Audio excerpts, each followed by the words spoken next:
ఒక ఆవేదన తీరింది.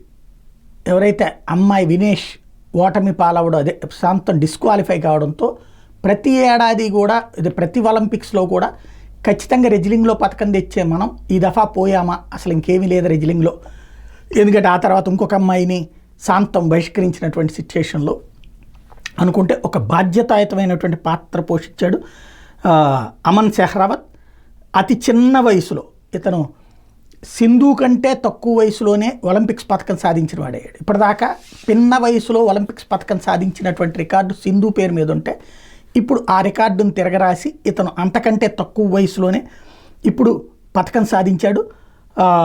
తాజాగా చివరి రోజు అయినటువంటి శనివారం బరిలో ఉండేటువంటి యువ రెజ్లర్ రీతికా హుడా కూడా పథకం సాధిస్తే ప్యారిస్ ఒలింపిక్స్ను భారత్ సంతృప్తికరంగా ముగిస్తుంది. బట్ ఈ రెజ్లర్ అమన్ సెహ్రావత్ వచ్చేటప్పటికి నిన్న కాంక్షం గెలవడంతో ఇప్పటికి 6వ పథకం వచ్చినట్టయింది. మొదటి 2 పథకాలు షూటింగు, 3వ పథకం కూడా షూటింగే. ఆ తర్వాత వచ్చినటువంటిది వచ్చేటప్పటికి ఒకటి హాకీలో వచ్చింది, మరొకటి చోప్రా జావెలిన్ త్రోలో అయితే ఇప్పుడు ఇంకొకటి రెజ్లింగ్లో వచ్చింది. నెక్స్ట్ ఏం జరుగుతుందో చూడాలి.